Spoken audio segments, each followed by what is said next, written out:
दोस्तों नमस्कार, मैं संदीप स्वागत करता हूं आपका कैरियर प्लैनेट की अकाउंटिंग क्लास में।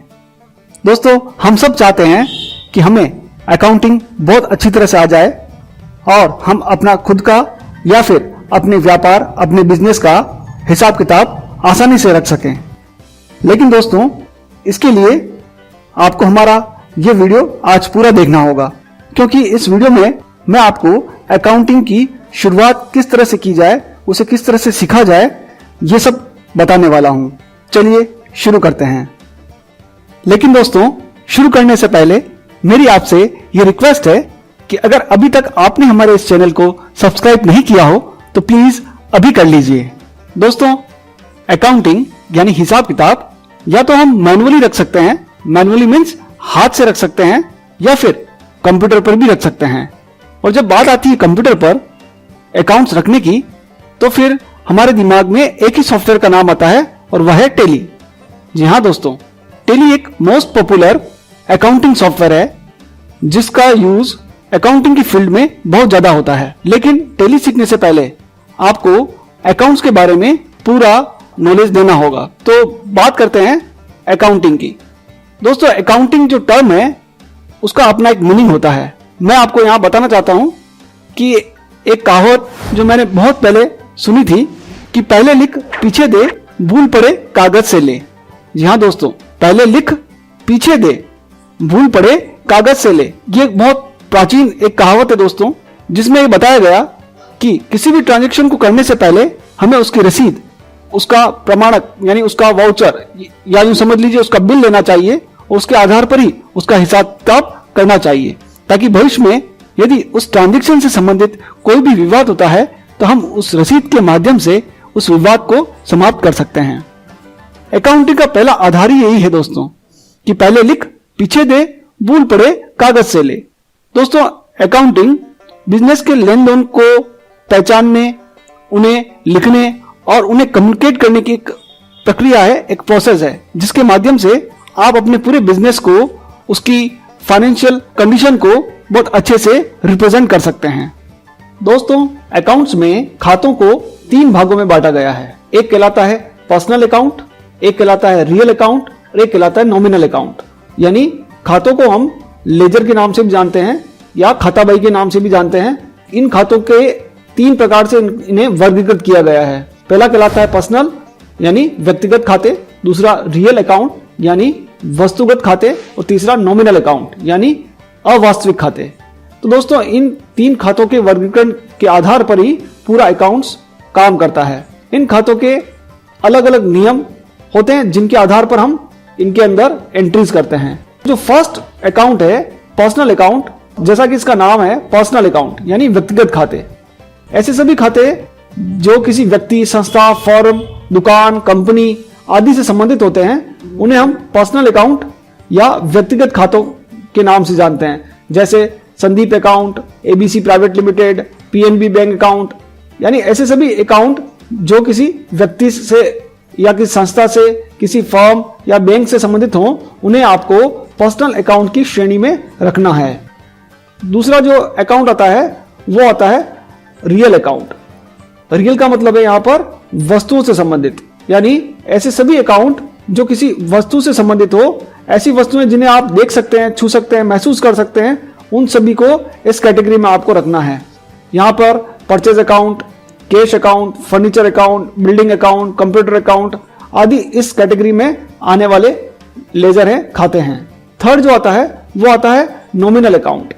दोस्तों नॉमिनल अकाउंट एक ऐसा कैटेगरी बनाया है जिसके अंदर आपको बिजनेस के सारे एक्सपेंडिचर, सारे खर्चे और लॉसेस और जितने भी लाभ और इनकम हो रही है आपको, उन सबको इस कैटेगरी में आपको रखना है। नॉमिनल अवास्तविक खाते इनको हम बोलते हैं। इसके अंदर जैसे वेजेस है यानी मजदूरी, सैलरी, कमीशन, रेंट, जितने भी आपके खर्चे होते हैं वो भी, और कोई लॉस हो रहा है, बैड डेब्ट्स, और कोई इनकम हो रही है आपको, तो वो सारी इनकम और लॉसेस से संबंधित, एक्सपेंडिचर से संबंधित सारे अकाउंट इस नॉमिनल अकाउंट की श्रेणी में आपको रखने हैं। अब कुछ टर्म्स अकाउंटिंग में बहुत ज्यादा यूज होती है दोस्तों। अकाउंटिंग को प्रॉपर सीखने से पहले आपको इसकी कुछ टर्म्स को समझना होगा, सीखना होगा। फर्स्ट जो टर्म यूज होती है डीआर, और सेकंड यूज होती है CR। तो DR और CR ये बहुत फंडामेंटल इसकी टर्म्स हैं। DR का सिंपल सा मीनिंग होता है डेबिट और CR का मतलब है क्रेडिट। अगर आप हिंदी में इसको समझे तो डेबिट का मीनिंग होता है कि आपने किसी के नाम पर कोई चीज लिख दी है, यानी जैसे कोई आपसे कोई चीज उधार खरीद के ले गया, जैसे रोहित ने आपसे 1000 रुपए का माल खरीदा, तो आपने क्या किया, रोहित के नाम पर वो 1000 रुपए लिख दिए। तो हम यहाँ पर कॉमर्स में या अकाउंटिंग के अंदर उस चीज को डेबिट बोलते हैं, यानी रोहित का अकाउंट हमको डेबिट करना होगा। इस तरह से क्रेडिट का सिंपल सा मीनिंग है कि जब आपको कोई पैसा देता है तो आप उसके अकाउंट में उस पैसे को जमा कर लेते हैं, तो उसको बोला जाता है क्रेडिट। यहाँ पर जैसे रोहित को हमने गुड्स बेचा है और उसने हमको पैसा दिया है, तो हम जब वो ले जा रहा था, यानी उधार जब आपसे खरीदा उसने, तो हमने उसके अकाउंट को डेबिट किया, यानी उसके नाम पर लिख दिया। और जब उसने हमको पैसा दिया तो हमने उस पैसे को उसके खाते में क्रेडिट कर दिया, यानी पैसा उसके खाते में जमा कर लिया। तो क्रेडिट का सिंपल सा मीनिंग है जमा करना और डेबिट का सिंपल सा मीनिंग होता है नाम पर लिखना।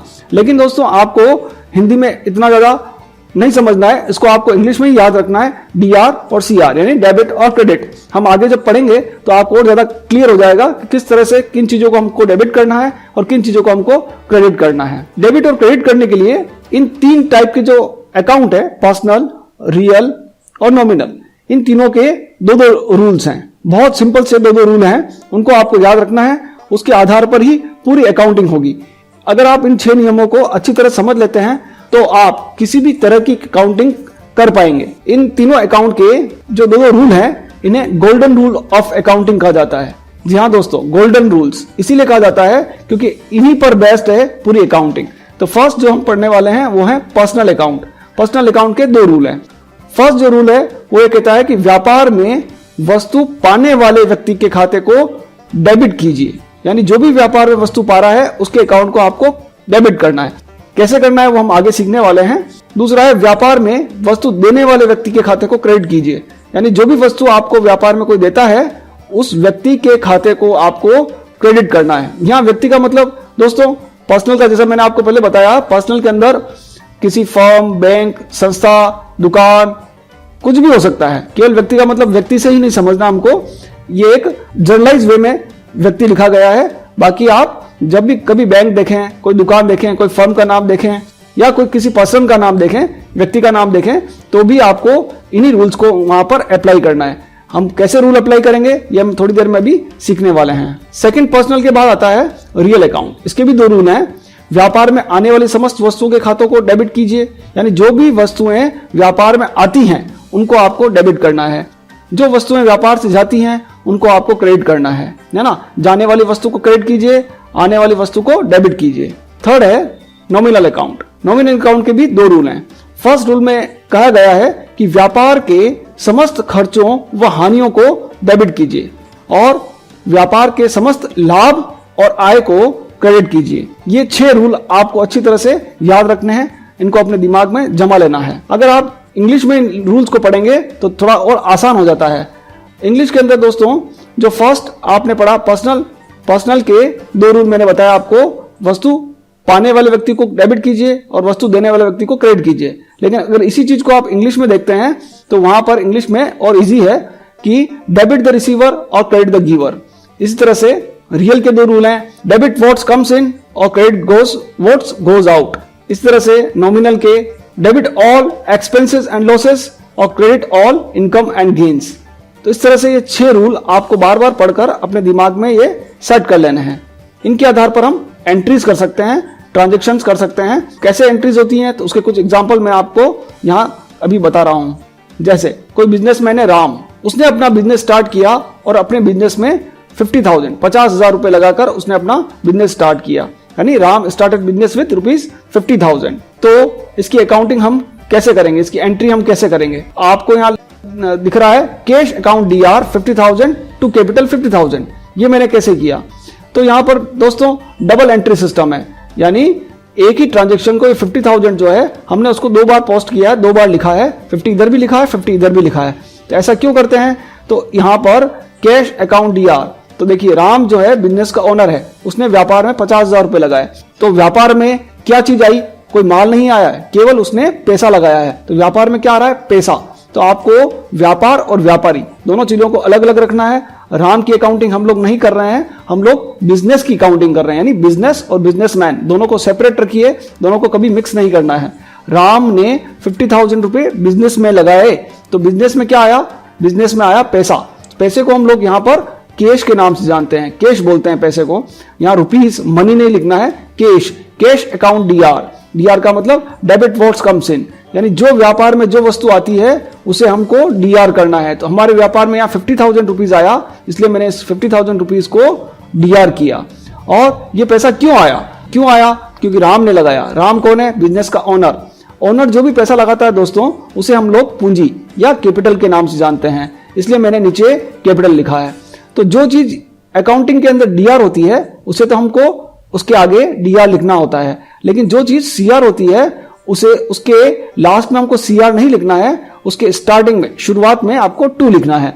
2 जो है वो ये रिप्रेजेंट करता है कि ये एंट्री सीआर की है, यानी डीआर और सीआर दोनों अलग अलग हैं। तो इस तरह से आपको मैंने समझाया कि किस तरह से आपको ये देखना है कि डीआर क्या होगा और सीआर क्या होगा। जब भी आप कोई एंट्री करें तो जो 6 रूल्स हैं उनको आप साइड में एक तरफ लिख लें और उनके बेस पर इन एंट्रीज को करें।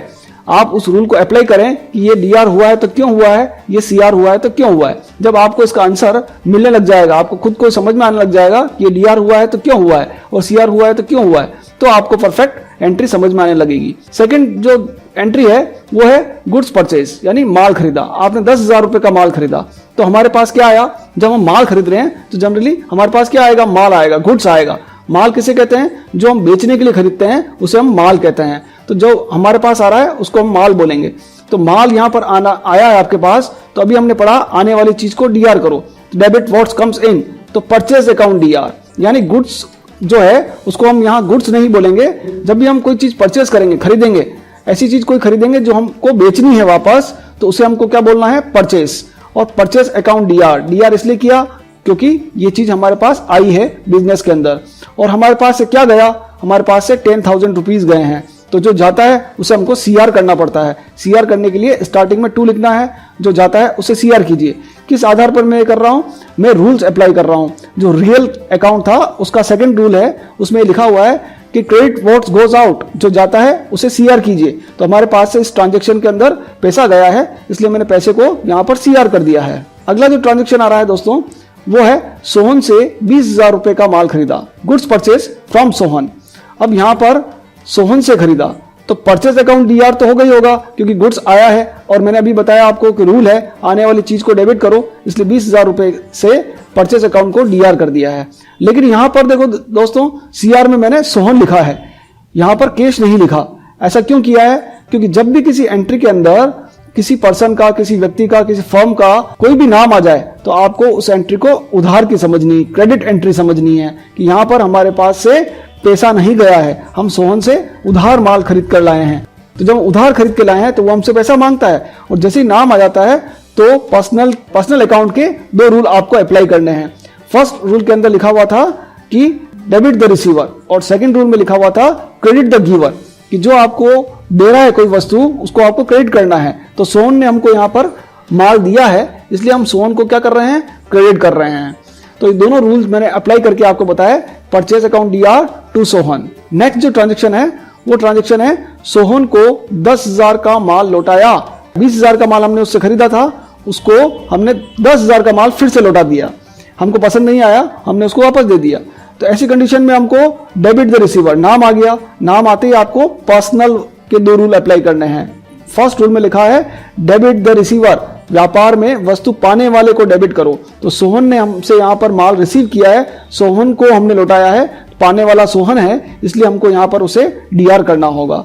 और हमारे पास से क्या गया, माल गया। और मैंने अभी बताया आपको, माल जब भी आएगा, गुड्स की जब भी बात होगी तो हमको परचेज लिखना है। तो यहाँ पर सीआर में परचेज आना चाहिए, लेकिन मैंने साथ में क्या जोड़ा है, रिटर्न, क्योंकि हमने जो माल खरीदा था उस माल को हमने फिर से लौटा दिया है।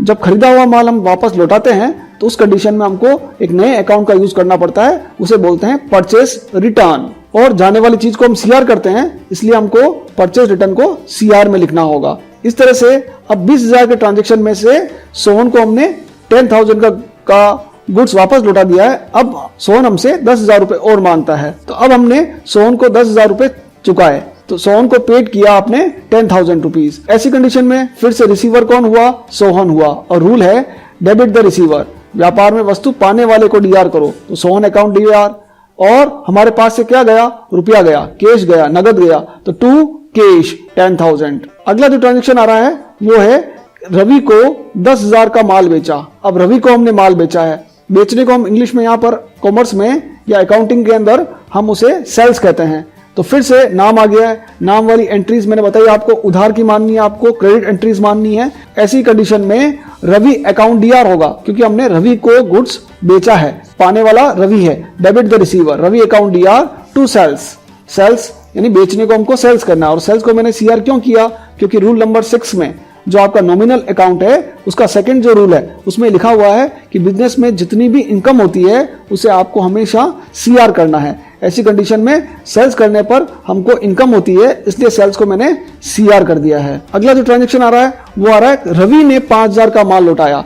यानी रवि को हमने जब माल बेचा तो उसे समझ में नहीं आया, उसे पसंद नहीं आया, उसने फिर से हमको माल वापस लौटा दिया।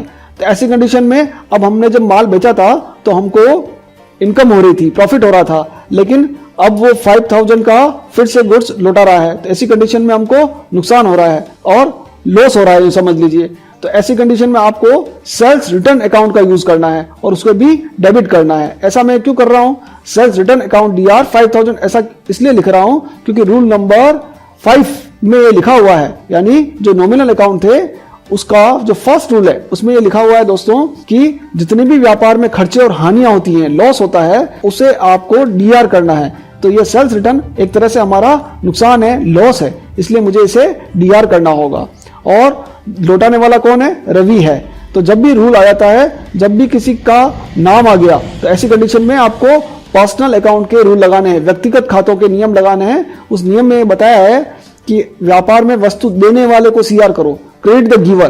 तो जो दे रहा है आपको वो रवि है, इसलिए रवि को हमको सीआर करना होगा। इस तरह से अगला जो ट्रांजेक्शन है वो है रवि से 5,000 रुपए आपको नगद प्राप्त हुए, यानी कैश रिसीव्ड फ्रॉम रवि ₹5,000। अब रवि हमको पैसा दे रहा है, तो क्या हमारे पास क्या आ रहा है दोस्तों?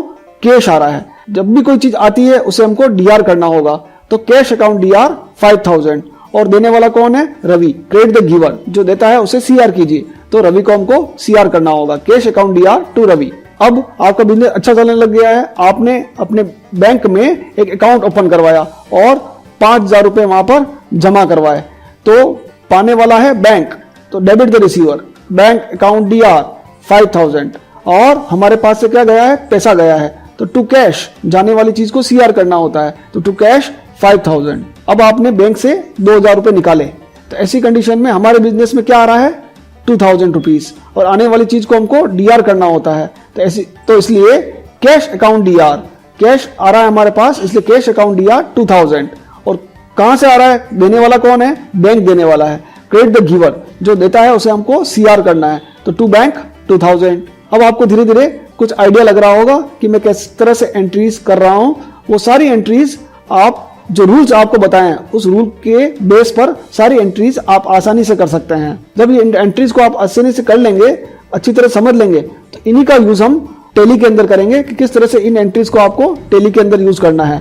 ये केवल एक जस्ट बेसिक एंट्रीज है दोस्तों। इसके बाद आपको एडवांस एंट्रीज भी मैं आपको बताऊंगा किस तरह से वो टेली में हो सकती हैं। अगला जो ट्रांजेक्शन है वो है दुकान का किराया चुकाया। अगर आपने अपनी शॉप रेंट पर ले रखी है तो उसे उसका रेंट भी हमको चुकाना होगा। तो यहाँ पर लिखा हुआ है दुकान का किराया चुकाया 1,000 रुपीज, यानी रेंट बोलते हैं किराए को।